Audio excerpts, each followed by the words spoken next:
E a sexta-feira não foi positiva porque a aprovação do governo Lula caiu para 24% em fevereiro, o pior resultado de todos os mandatos do petista. De acordo com o Datafolha, divulgado hoje, a gestão é reprovada por 41%. Os que a consideram regular são 32%. Já 2% não souberam responder. A pesquisa foi feita presencialmente com 2.007 pessoas em 113 cidades na segunda e na terça-feira dessa semana. O levantamento tem margem de erro de 2 pontos percentuais para mais ou para menos. Agora, o que chama a atenção é a queda de 11 pontos nos últimos 2 meses. Em dezembro, a gestão era aprovada por 35% e agora atinge 24%. Os entrevistados que consideravam o governo ruim ou péssimo há 2 meses eram 34%. O índice atual chega a 41%.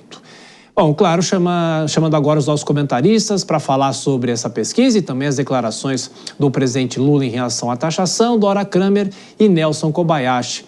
Tudo bem, Dora? Boa noite para você, bem-vinda. Por enquanto, só Nelson Kobayashi, já a gente volta para Dora. Claro, os números mais do que negativos para o governo e, claro, para o presidente Lula, não é, Kobayashi, fazer essa comparação com os outros governos dele, o primeiro e o segundo, num número que mostra que a população vem reagindo ao que está acontecendo, principalmente as questões econômicas. Bem-vindo, Kobayashi.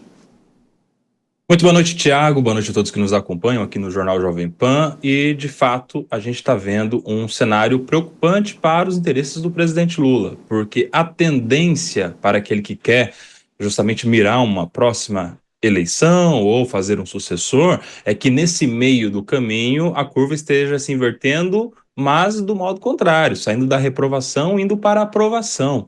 As dificuldades de popularidade devem se dar no começo do mandato, onde aquelas políticas, aquelas medidas mais impopulares devem ser tomadas. E agora não é isso que está acontecendo com o presidente Lula, então isso deve acender um sinal de alerta, caso ele pretenda, de fato, levar a efeito essa ideia de reeleição ou de fazer um sucessor. E estes números nos evidencia, de alguma maneira, aquilo que mundo afora tem acontecido. A economia é o que tem dado a letra da popularidade dos presidentes mundo afora, e aqui no Brasil aparentemente será o mesmo. Se a economia não vai bem, a popularidade do presidente não vai bem. Não adianta discurso bonito, não adianta discurso politicamente correto, não adianta estar integrado com as mudanças climáticas, transição energética, inclusão, que são todas pautas muito importantes, mas que não pegam na popularidade como a economia pega. O brasileiro e o cidadão, mundo afora, se preocupa com o preço das coisas. E a gente vê a inflação dos alimentos subindo muito recentemente, o dólar subindo,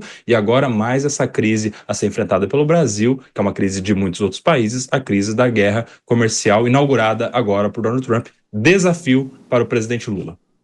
Bom, Dora Kramer, bem-vinda. E a gente falava, inclusive, em relação a esses números. A própria pesquisa foi captada na segunda e na terça-feira, ou seja, já estávamos com as informações cada vez mais frescas sobre a inflação, o debate inflacionário que a gente vem fazendo. Agora, não é só isso, Dora Kramer. Bem-vinda, boa noite.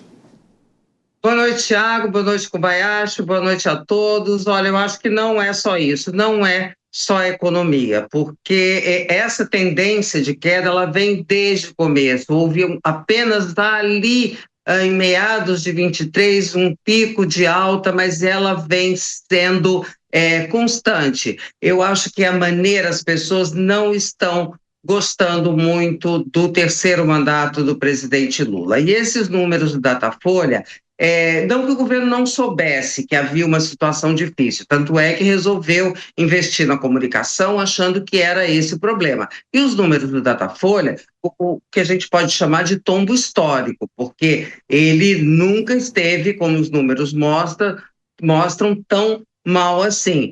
Então, isso superou as piores expectativas, e mostra que mudar a embalagem não resolve. E cria uma pressão, põe uma pressão muito grande sobre o presidente Lula para que ele dê uma resposta rápida e, sobretudo, eficaz para sair dessa situação adversa. Porque a pergunta que fica é: ele tem condições de se recuperar para 2026, como fez lá atrás, no primeiro mandato, com a crise do mensalão, ele conseguiu se reeleger contra todas as expectativas em 2006, mas agora a situação é inteiramente diferente. O governo está dizendo agora que é uma foto, uma fotografia do momento.